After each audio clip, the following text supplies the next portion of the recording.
La 6e journée de Ligue 1 a été marquée par des événements douloureux. Le 30 décembre 2019, l'AS Kaloum voit son coach Antonio Dumas rendre l'âme des suites de maladie.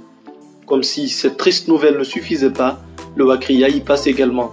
L'équipe de Bokeh perd 2 joueurs dans un accident de la circulation tragique. Aboubakar Kamara et Alfred Carbo, tous joueurs du club, sont arrachés brutalement à la vie. C'est pourquoi d'ailleurs la Ligue a fait observer une minute de silence avant le coup d'envoi des matchs, comme ici au stade général Lansana Conté où Seydouba Bangoura inscrit un but qui vaut de l'or pour l'Académie Sor. Après un amorti de la poitrine, Bangoura profite de la position avancée du gardien adverse pour loger parfaitement la balle au fond des filets.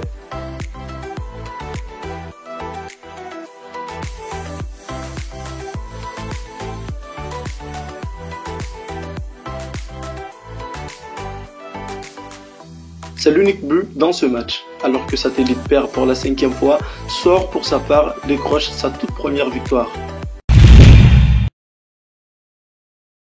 Fin de galère pour le Afia Football Club.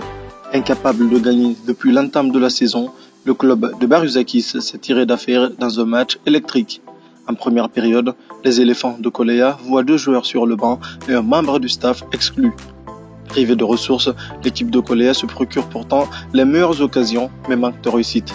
Dans les ultimes minutes, le Afia se libère et s'impose pour la première fois de la saison grâce à son défenseur ghanéen, Joseph.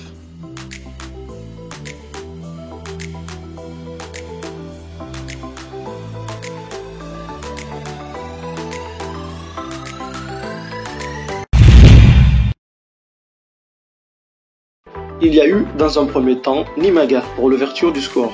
Dans un second temps, Amadou Ribari corse l'addition. À 2-0 à la mi-temps, Flamme est bien parti pour réussir un joli coup. Alors que la victoire semblait se dessiner, les Olympiens commettent des erreurs fatales. Ils payent alors le prix fort.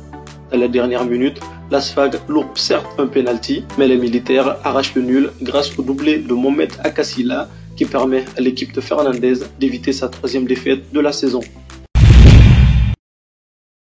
Cela n'était pas arrivé depuis le début de la saison. Lors de ses 3 premiers matchs joués à domicile, l'AS Kaloum n'avait pas connu le moindre revers. Mais face au Santoba, l'équipe dirigée désormais par Lunsei Nimara a vécu sa première défaite. Long ballon dans la surface, déviation de la tête, Elhaj Abdourahmane Ba glisse le ballon entre les jambes du gardien. En 3 touches, Santoba marque et scelle sa victoire.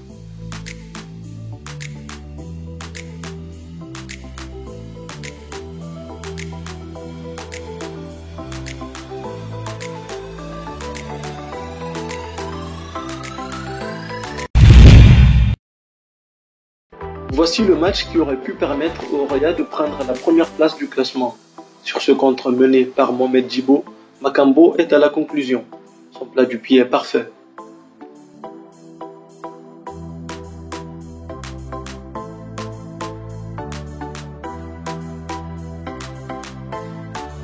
Le champion en titre sera finalement contraint au partage de points. Mohamed Latij Kamara égalise sur ce coup franc, aidé au passage par une erreur d'appréciation de Moussa Kamara. Le Oroya repart avec des regrets, contrairement au club de l'Abbé qui obtient un bon résultat et qui revient à de longueur de son adversaire. Voici tous les résultats de cette 6e journée. On note la victoire précieuse de Louba sur Wakria. Le CI Kamsar a accroché le point du nul face à la SAC de Sigiri. 14 buts ont été inscrits et 3 matchs ont fini avec un score de parité. Au niveau du classement, c'est très serré en tête du tableau. Kamsar, Louba, le Oroya et l'AS Kaloum sont tous à égalité de points. Le Wakria descend à la 5e place. Dans la zone rouge, le Satellite n'arrive toujours pas à décoller. Le club de Ratoma est dernier avec un seul point et une différence de but de moins 10. Au classement des buteurs, Amadouri domine toujours les débats. Grâce à son but face à l'Asfag, l'attaquant de Flamme Olympique possède désormais 2 buts d'avance sur Yagouba Nyanyabari et compte 7 réalisations depuis l'entame de la saison.